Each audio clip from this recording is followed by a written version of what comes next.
प्रणाम, नमस्कार, बहुत बहुत प्रणाम। बुद्ध पूर्णिमा का आगाम प्रणाम, शुभेच्छा। मैं जो टॉपिक्स आज डिस्कस करने जा रहा हूँ वो मैरिज रिलेटेड है। मैरिज को रिलेटेड कुछ टॉपिक्स मैं लिया हुआ है। तो उसका पहले जो क्वेश्चन आता है जो में और उसका जो नेटिव का जो शादी होने जा वाला है उसका जो स्पाउस का डायरेक्शन, किस डायरेक्शन में स्पाउस का मिलेगा। तो direction of spouse, that is the probability of finding the direction of the spouse of the male और female which ever may be there. तो उसका डायरेक्शन के लिए ये होता है, दैट इज दिक निर्देशक। सो इसमें दिशा, कौन सा दिशा में स्पाउस को मिलेगा, मेल के लिए फीमेल, फीमेल के लिए मेल, और उसका डिस्टेंस कितना हो सकता है। सो ये दोनों क्वेश्चन है, दिशा कौन है और डिस्टेंस कितना है। तो पहले मैं दिशा में आ रहा हूँ, उसके बाद मैं डिस्टेंस में आने का कोशिश करूँगा। तो देखिए यहाँ पर जो चार्ट दिया है ये एक चार्ट है। इस चार्ट का date of birth 18 June 1961 12:50 PM, full date update. इसका लग्न होता है भाग्यो और राशि होता है कैंसर, गणित। तो इस चार्ट में जो देखा जाता है सप्तमपति बृहस्पति है, वो 5th हाउस में बैठ गया शनि के साथ। तो सप्तम house is the main point for finding the marriage related thing. सप्तम हाउस में एक लॉर्ड होता है गुरु, तो गुरु को यहाँ देखना चाहिए। इस चार्ट के अंदर और जो चीज़ बाहर से लेना चाहिए वो होता है दिशा का चार्ट। जब राशि 159 होता है मेष, सिंह, धनु, तो इसका ईस्ट का पूर्व दिशा होता है। जब वृषभ, कन्या और मकर होता है तो साउथ डायरेक्शन दक्षिण होता है। जब ये मिथुन, तुला और कुंभ होता है तो वेस्ट डायरेक्शन पश्चिम में होता है। जब ये 4, 8, 12 आता है तो ये नॉर्थ डायरेक्शन उत्तर दिशा में आता है। दिशा के लिए राशि का ऐसे चार्ट है जहाँ से हम लोग हेल्प ले सकते हैं, वहाँ से हेल्प लेना होता है। ये दिशा दिया हुआ है वहाँ से 159 फॉर ईस्ट, 2, 6, 10 दैट इज होता है south, and 3, 7, 11 west, and 4, 8, 12 north. So this is the direction होता है।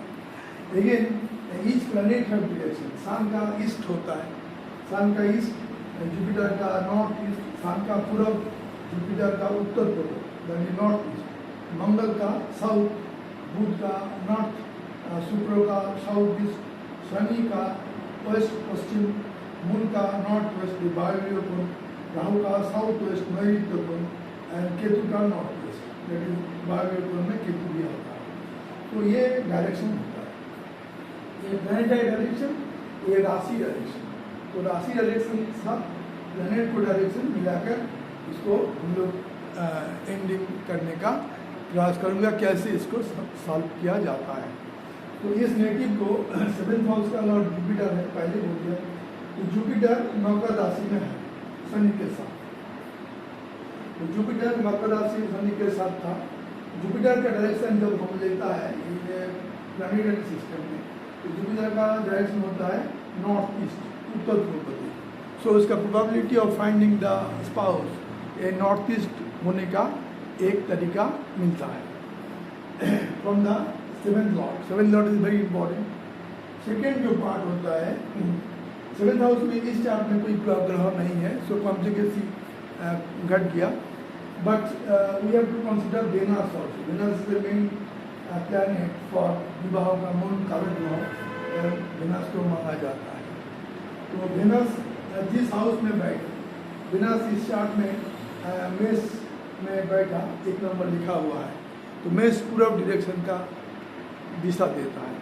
तो उसका मैरिज होने का चांस, पहले जो प्रोबेबिलिटी आया है वो होता है नॉर्थ ईस्ट, और सेकेंड जो प्रोबेबिलिटी आता है ईस्ट। दोनों प्रोबेबिलिटी इस चार्ट में आता है। एक्चुअल जब उसको विवाह का प्लेस देखा जाता है तो वो नॉर्थ ईस्ट है। तो ईस्ट भी मिलता है, नॉर्थ ईस्ट भी तो परफेक्टली मिल जाता है। तो 7th हाउस का जो लॉर्ड वो बहुत कंट्रीब्यूट करता है। बट अदर चार्ट्स में कॉम्प्लिकेशन अराइज कर जाएगा। जब 7th हाउस में आउट प्लैनेट है तो उसको भी देखना चाहिए, उसको लॉर्डशिप किसका है एक्सेट्रा आ जाएगा। तो जितना कॉम्प्लिकेसी है तब हिसाब करने का टाइम लगेगा। तो यहाँ से डायरेक्शन आ जाता है, दिशा आता है, जो उत्तर पूर्व दिशा में उसका शादी होगा, और ये तो शादी ऑलरेडी हो गया तो ये मिल जाता है। देन क्वेश्चन जो अराइज करता है, जो कौन सा इसका दूरत्व कितना होता है, डिस्टेंस कितना होता है, तो ये भी और बेसी कॉम्प्लिकेटेड, दिशा से भी कॉम्प्लिकेटेड और डिस्टेंस होता है। तो डिस्टेंस के बारे में हम लोग बहुत बार सोचा है कौन तरीका से आना है। तो केपी सिस्टम में इसका कुछ तरीका मिलता है। अब इसमें डिस्टेंस के जो यहाँ पर जो हम डायरेक्शन लिखा है, डिस्टेंस को भी पूछने के लिए हम लोग का चर राशि, स्थिर राशि और जो डुअल साइन द्विस्वभाव राशि, ये 3 कैटेगरी में लेना चाहिए। वो है उसको यहाँ पर इंट्रोड्यूस करना चाह रहा है। तो एस्ट्रोलॉजी में 3 डायरेक्शन है। चर राशि में आता है 1, 4, 7, 10, जब मेष आता है, कर्क आता है, तुला आता है, मकर आता है, मोर देन 100 किलोमीटर्स। इस चर राशि में पढ़ने से 100 किलोमीटर से ज़्यादा होगा, 200 भी हो सकता है, 100 किलोमीटर से ज़्यादा होने का प्रोबेबिलिटी देता है। जब ये स्थिर राशि में आता है तो general local district locality local within 50 kilometres में होने का संभावना है। जब ये डुअल साइन में आता है तो मीडियम, इनमें exceeding 50 kilometres but less than 200 kilometres, इसके अंदर में आएगा जब डुअल साइन में आता है। तो स्त्री जो स्थिर एंड द्विस्वभाव राशि का कंसेप्ट यहाँ पर लेने से हम लोगों का जो रास्ता डिस्टेंस कैसे पूछा जाता है वो आ जाता है। तो डिस्टेंस कैसे करूँगा, डिस्टेंस करने के लिए केपी सिस्टम में आता है, उसका 7th कास्पल सबलॉट को चुनना होगा। 7th हाउस का जो कास्पल सबलॉट है उसको देखना होगा। CSL 7th हाउस कास्पल सबलॉट का जो सबलॉट है वो केतु आता है, और नक्षत्र लॉर्ड जो होता है ये मरकरी मिथुन आता है। मरकरी आता है बुध, तो मिथुन और कन्या का लॉर्ड होता है, और केतु यहाँ पर कुंभ राशि में बैठा हुआ है। तो इस पैरामीटर से हम लोगों का डिस्टेंस के बारे में आना चाहिए। तो कैसे आएगा, तो देखिए केपी सिस्टम में सबलॉर्ड बहुत ज़्यादा गुरुत्व मिलता है, नक्षत्र लॉर्ड को भी ज़्यादा गुरुत्व मिलता है। तो जब सबलॉर्ड का लिया जाता है केतु, तो ये कुंभ राशि में बैठा है, कुंभ 11 तो स्थिर राशि में है। तो सबलॉर्ड का कंसेप्ट में ये लोकल प्रोड्यूस होना चाहिए, लोकेलिटी में इसको शादी होना चाहिए, इसको डिस्टेंस लेस देन 50 किलोमीटर्स। और जब मिथुन को लिया है डुअल साइन को नक्षत्र लॉर्ड के हिसाब से, तो उसमें वो मीडियम डिस्टेंस आता है, more than 50 kilometres and less than 200 kilometres. So इसमें कुछ प्रॉब्लम देता है।